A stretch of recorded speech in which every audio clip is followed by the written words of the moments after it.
Bueno, para comenzar vamos a, darle primero la bienvenida y extenderles un cordial saludo. Como grupo de trabajo vamos a desarrollar el tema sobre bombas volumétricas, motores hidráulicos y pistones hidráulicos. Empezaremos hablando sobre lo que son las bombas volumétricas, algunas generalidades, los tipos, aplicaciones, características del mecanismo y el proceso de selección de estas máquinas. Bueno, para empezar, en este tipo de bombas se utilizan para fluidos que no manifiestan significativamente su comprensibilidad. La máquina va a procesar un fluido con un volumen de control variable a lo largo del tiempo y de manera periódica. De hecho, en este tipo de bombas, el desplazamiento de este líquido está en las cámaras de trabajo mediante un dispositivo que las desplaza. Estos pueden ser pistones, pueden ser engranajes con espacios que los comunican periódicamente. La cámara de aspiración con la cámara de impulsión, pudiendo tener una o varias cámaras de trabajo. El funcionamiento más que todo de estas bombas va a consistir en un paso periódico de determinadas porciones de líquido desde la cámara de aspiración hasta la de descarga, con un aumento de presión. El paso de líquido por la bomba volumétrica, a diferencia de una bomba centrífuga, va a ser siempre más o menos irregular, por lo que en general el caudal siempre lo vamos a considerar como el valor medio del caudal trasegado. Además, es muy importante destacar que la cámara de aspiración tiene que estar siempre herméticamente aislada de la de descarga la de impulsión. ¿Por qué? Porque a veces se puede admitir la existencia de pequeñas filtraciones de líquido a través de holguras, deslizamiento, aunque en proporciones muy pequeñas frente al suministro de la bomba. En general, todas estas bombas volumétricas van a ser autoaspirantes o autocebantes. ¿Qué quiere decir esto? Que si comienzan a funcionar con aire, sin líquido, pueden llegar a crear una ratificación tan grande capaz de succionar al líquido por la tubería de aspiración, con la condición de que la altura geométrica de aspiración no sobrepase un cierto valor, propiedad que se puede perder cuando la hermeticidad o el número de revoluciones son insuficientes. Entre las características de estas bombas tenemos que los caudales son punzantes, pero en promedio son constantes. ¿Qué quiere decir esto? Se abre una cavidad, el fluido entra, la cavidad se cierra y se desplaza el fluido hacia la salida. Además, también estas tienden a trabajar con caudales pequeños y medianos a presiones altas. Además, necesitamos válvulas de retención. Son características porque son útiles para líquidos viscosos, pero sin embargo, no son útiles para impulsar líquidos cuando tienen sólidos en retención. Hay que tener cuidado con eso.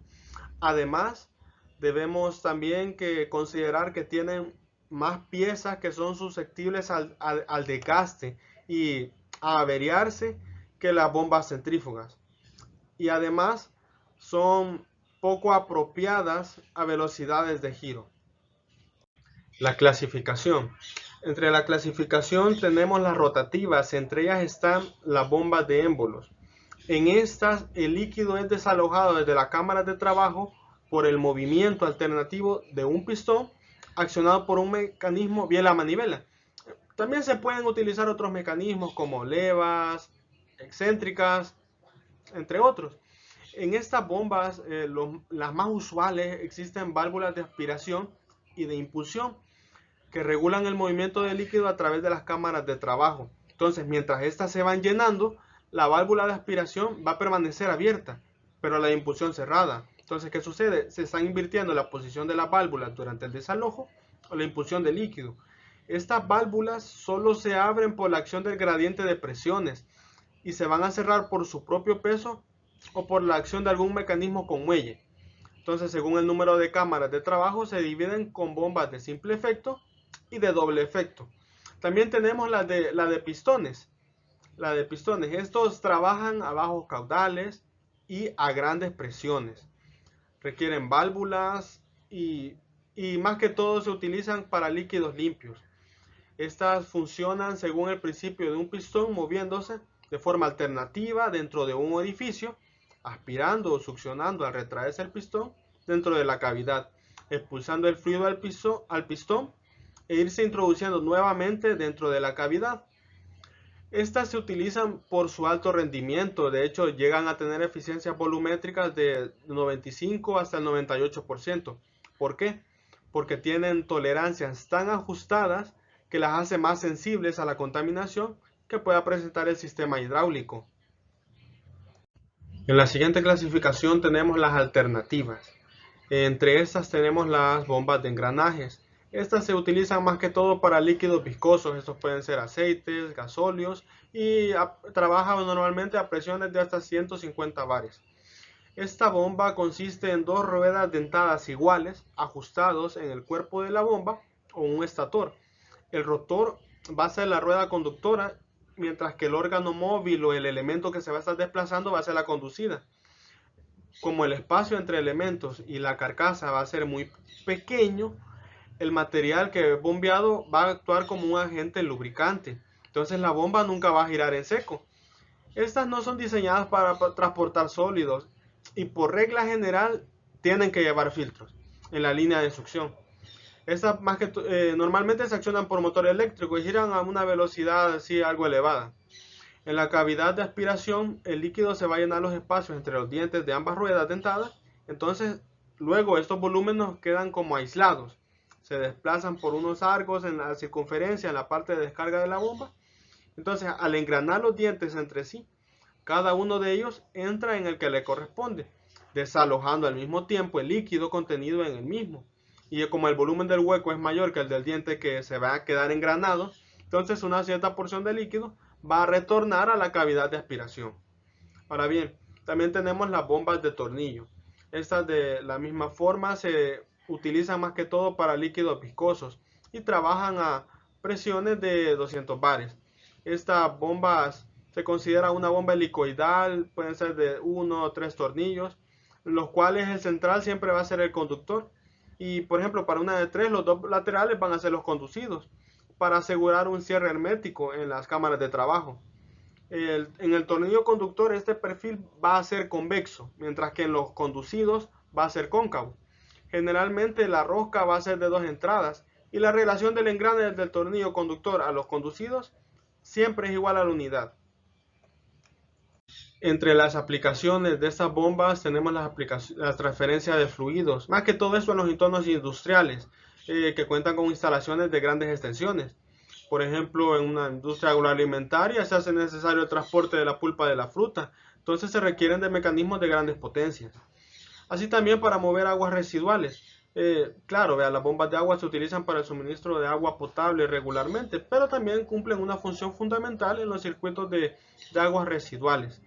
Además, también en la maquinaria hidráulica o industrial, por ejemplo, en grúas, prensas, tomatismos. En la maquinaria hidráulica en automoción, pueden ser carretillas, control, tracción y en sistemas de lubricación.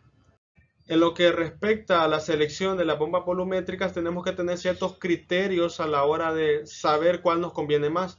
Por ejemplo, el tipo de fluido que vamos a suministrar, la densidad o la viscosidad que va a tener este y la cantidad de fluido que vamos a estar suministrando. Además, también las extensiones para la cual la queremos la aplicación. Por ejemplo, si la distancia va a ser muy grande.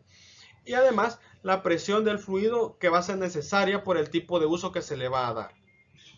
Muchas gracias y a continuación mi compañero va a continuar con el siguiente fragmento. Hola, muy buenas. Yo me presento, soy Fernando Sánchez y les voy a hablar un poco sobre los motores hidráulicos, ¿verdad?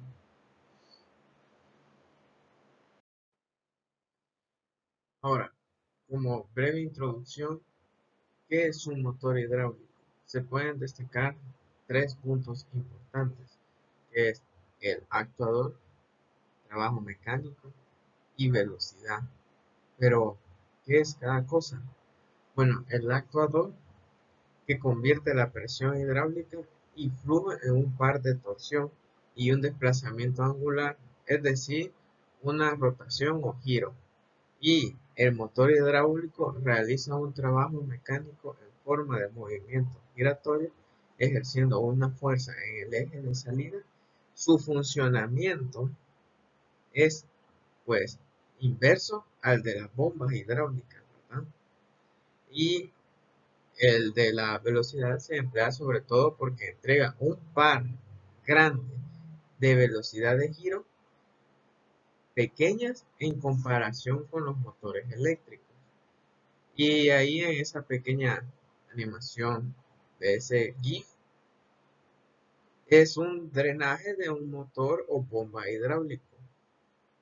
En motores o bombas hidráulicos siempre hay fugas de aceite desde el lado de presión hacia el alojamiento. Si este aceite no es retirado, se creará una contrapresión dentro del alojamiento, provocando que el sello del eje sea empujado hacia afuera del mismo. Por lo tanto, se deberá exceder la máxima presión recomendada dentro del alojamiento. Ahora, también podemos sacar unas características del motor hidráulico, que las más principales y destacables son el desplazamiento, par torque, par de giro, par de arranque sin carga, rendimiento mecánico, par nominal, velocidad angular y presión hidráulica. Pero, ¿qué es cada uno de ellos? El desplazamiento o tamaño es la cantidad de flujo requerido por el motor para que gire a una revolución.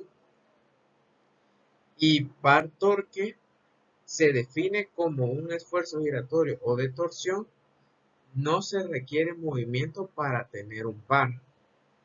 El par de giro, cuando se refiere al motor, este par indica el par que el motor puede realizar para mantener una carga girando.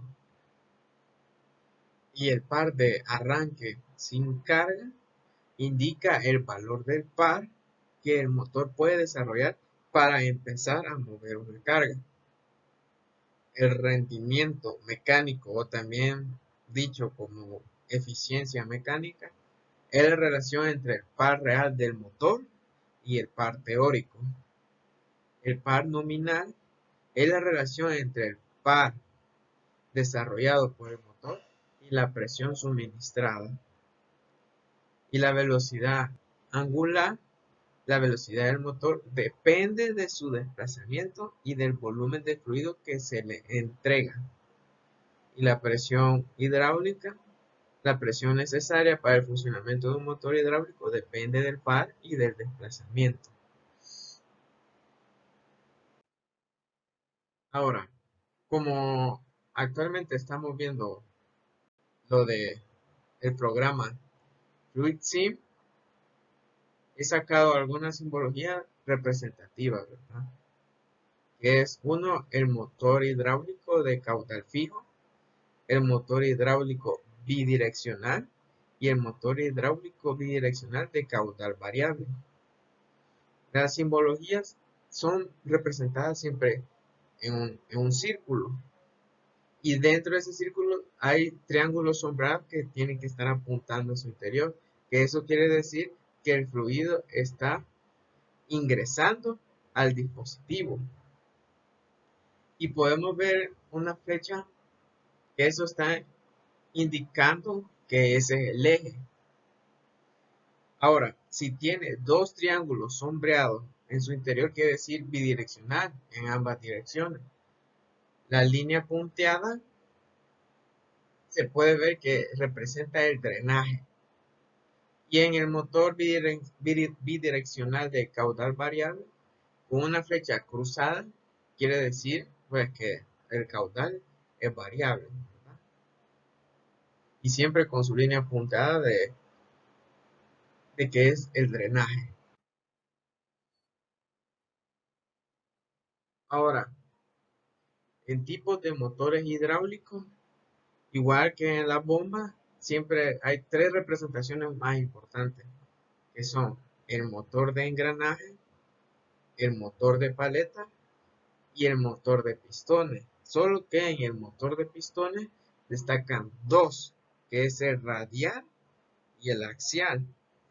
Pero empecemos.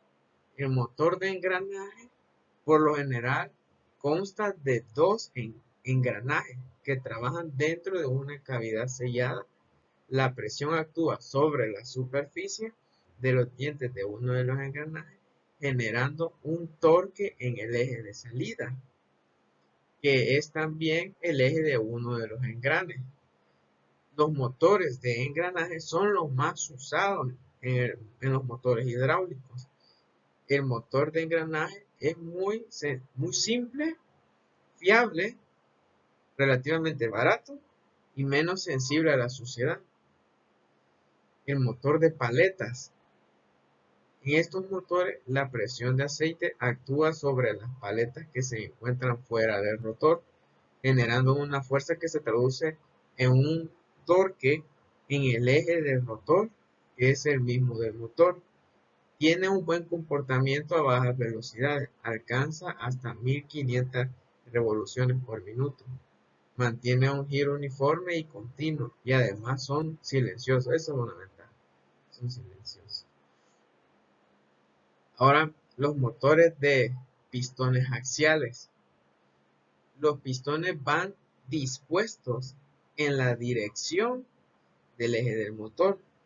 El líquido entra por la base del pistón y obliga a desplazarse hacia afuera. Como la cabeza del pistón tiene forma de rodillo y apoya sobre una superficie inclinada, la fuerza que ejerce sobre ella se descompone según una dirección normal y según una dirección tangencial a la superficie. Y ahora, los motores radiales. Este tipo de motor recibe el aceite a presión en los pistones, convirtiendo esa presión en torque y movimiento rotacional en el eje de salida. Los pistones van dispuestos perpendiculares al eje del motor.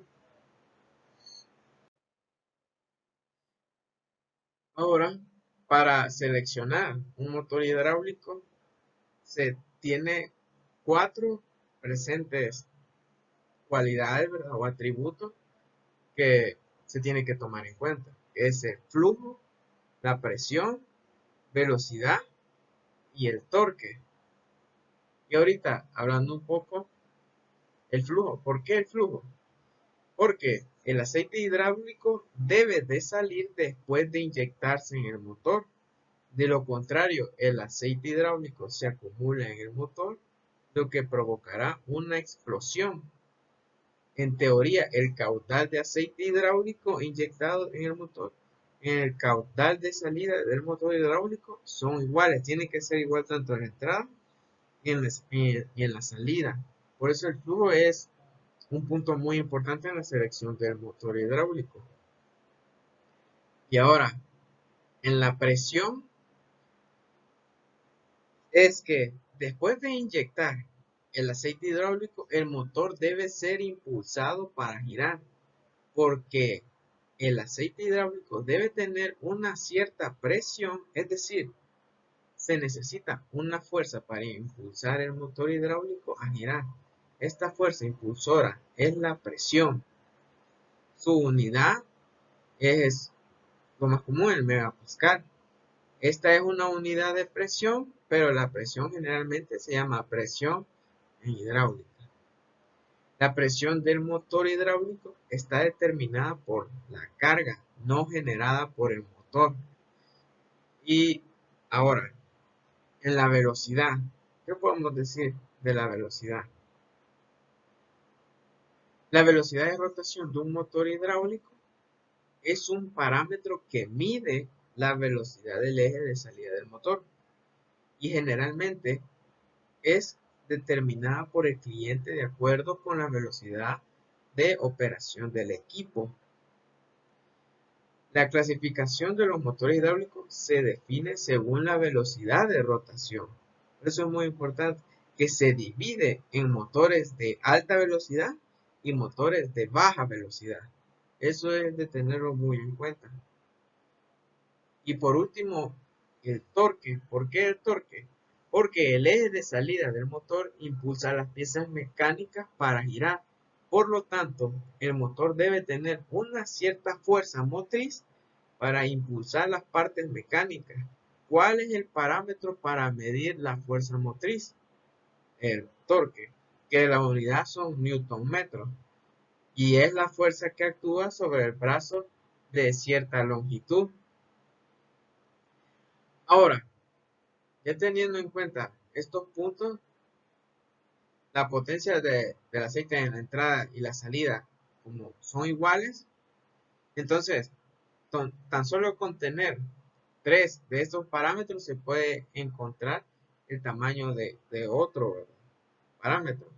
Y eso depende de la selección del motor. ¿Verdad? Y ahora en aplicaciones de motor hidráulico es que estos son los puntos más importantes. En la industria agrícola, industria de construcción, industria de transporte, industria metalmecánica y la industria minera. Pero en la industria agrícola, ¿qué podemos observar? ¿En qué está específicamente ahí? Está, por ejemplo, en la trituradora forestal, desbrozadora hidráulica, tractor con tracción hidráulica. Y en la industria de construcción, lo más común es la grúa hidráulica, también la retroexcavadora con sistema hidráulico, la mezcladora y agitadora con motor hidráulico. ¿Qué podemos observar en la industria del transporte? Indagando encontré que un automóvil Fiat Panda 4x4 con sistema integrado hidráulico, también un montacarga de sistema hidráulico, sistema de frenos hidráulico en camiones. Ahora, en la industria metal mecánica, ¿qué podemos decir? Está un torno con motor hidráulico, máquina de troquelar radial hidráulica y la cortadora de cable de acero. Y la industria minera está los molinos de trituración, banda transportadora minera y hincapostes mineros. Buenas, me presento, mi nombre es Didier Alessandro González Salazar y hoy les voy a hablar acerca de los pistones hidráulicos. Bueno, primero que nada vamos a definir qué son. Los pistones hidráulicos son componentes altamente versátiles y capaces de generar mucha fuerza sobre elementos mecánicos. Muchas industrias los utilizan frecuentemente. La fuerza que proporcionan es la de un movimiento lineal recto y se deben acoplar perfectamente a las paredes del cilindro y se debe asegurar que no haya pérdidas de carga. De esta manera se busca obtener la mayor transmisión de potencia. La fuerza capaz de transmitir el pistón según sus condiciones dependerá tanto del pistón y cilindro como también de los materiales que se utilizaron y de su fluido hidráulico. Esta fuerza contenida se da de manera constante desde que se inicia el movimiento de la carrera lineal hasta que finaliza. Y puede ser de dos tipos, de tracción o de compresión. Así que en conclusión podríamos decir que un pistón hidráulico es un elemento que convierte la energía hidráulica en energía mecánica y realiza movimientos axiales y transmite fuerza.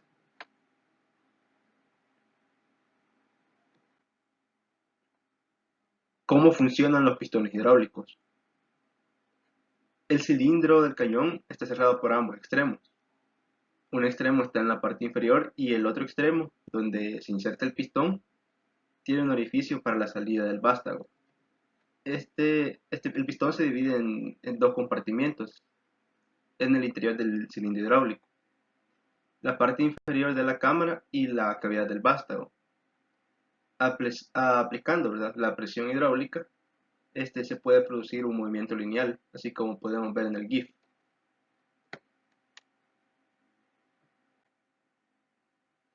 Ahora les hablaré un poco acerca de las piezas que conforman un pistón hidráulico. Los pistones se conforman de un pistón conectado a un vástago y también este va conectado al cilindro del barril. Es llamado así por la forma de barril que tiene y porque está cerrado de ambos extremos. Para uno de ellos, sitúa la cabeza por donde se introduce el pistón. Este elemento se une con el vástago por una perforación. Y hay dos tipos de construcción: la construcción redonda y la construcción del tensor. En la construcción redonda se aseguran en la cubierta posterior, en la cubierta frontal y todos los revestimientos de estos pistones se aseguran con tornillos. También se pueden asegurar con soldadura o con anillo de retención.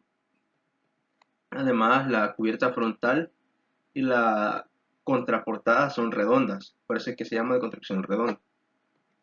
Mientras que en la construcción del tensor, los pistones, la cubierta trasera, la camisa y la cubierta delantera están conectadas por varillas de activación, varillas de activación de tensión, que se llaman tensores. Y la contraportada y la portada suele ser cuadrada o rectangular. Algunos ejemplos de construcción redonda son equipo móvil en general, como pueden ser excavadoras, topadoras, cargadoras de ruedas, e incluso también algunas máquinas industriales, como pueden ser las compactadoras o las empacadoras. Y ahora, algunos ejemplos de construcción del tensor son de uso común en las máquinas industriales, como puede ser inyectores de plástico, de metal, prensas CNC, máquinas de herramientas, centros de mecanizado, entre otras. Ahora voy a mencionar algunas propiedades que caracterizan a los pistones hidráulicos. La primera es que generalmente suelen ser fáciles de montar y fáciles de encontrar en una máquina, dado que no hay transición de rotación a movimiento rectilíneo. También muestra un rendimiento excelente gracias a eso. La fuerza del cilindro permanece constante desde el inicio hasta el final de la carrera. Y la velocidad dependiente del flujo también se mantiene constante a lo largo de toda la carrera. ¿Qué quiere decir esto? Esto quiere decir que el cilindro puede generar tracción y compresión. Cuando se trata del tamaño del cilindro, puede lograr un elemento relativamente pequeño generar una transmisión de alta potencia.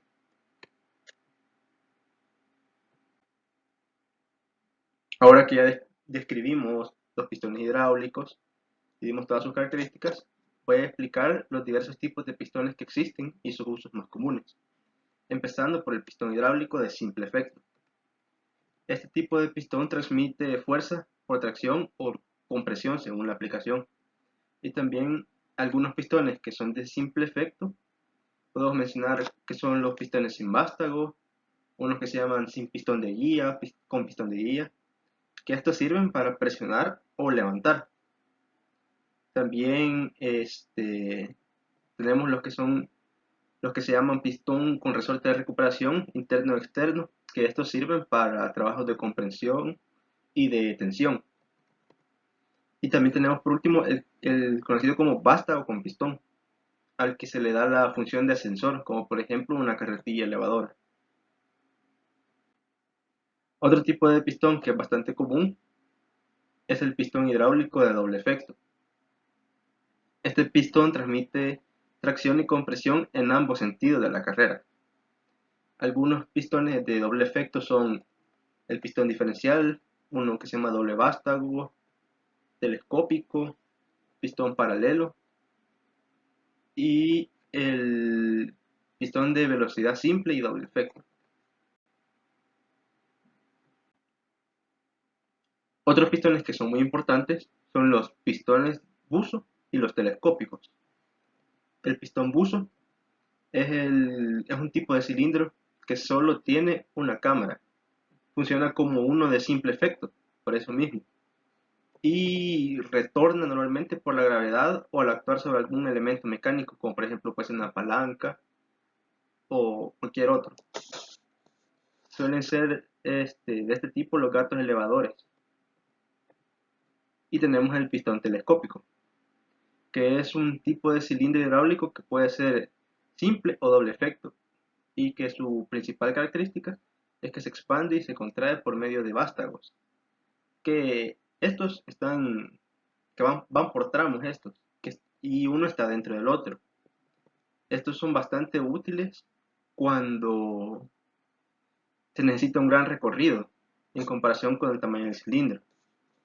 Por eso es que se utiliza en grúas, en ascensores accionados hidráulicamente también. Para aplicaciones con limitaciones de espacio o restricciones de tamaño, hay que utilizar fabricaciones especiales, como pueden ser los cilindros tándem o dúplex. Estos pueden proporcionar una solución a eso. Se pueden utilizar un diámetro menor para generar la mayor relación de fuerza. Los cilindros tándem son dos cilindros de doble acción del mismo diámetro y de la misma longitud de carrera, ensambladas en serie para compartir un vástago común.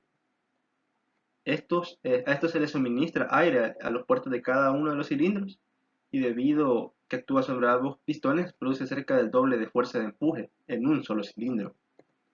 Ahora los cilindros dúplex proporcionan opciones de posicionamiento intermedio que no son posibles con un solo cilindro neumático. Cuando se conectan tapa con tapa como una sola unidad, los cilindros dúplex pueden duplicar la fuerza disponible donde el espacio es limitado. Los cilindros dúplex se construyen mediante el uso de dos cilindros de doble acción montados de sus tapas con vástagos independientes, y a su vez está conectado mediante varillas de unión común, o también puede estar conectado mediante una brida de montaje instalada de atrás hacia adelante. Ahora bien, voy a hablarle de las principales aplicaciones que realizan los pistones hidráulicos, entre las cuales podemos mencionar el movimiento general de caja basculante en el transporte de equipaje. También podemos mencionar cilindros para el movimiento mecánico del brazo y la cuchilla, suspensión hidráulica para transporte de equipajes, sistemas hidráulicos para puertas y paredes laterales, que son bastante útiles en las ferias y las atracciones. Se utiliza en todo tipo de máquina hidráulica industrial, en todo.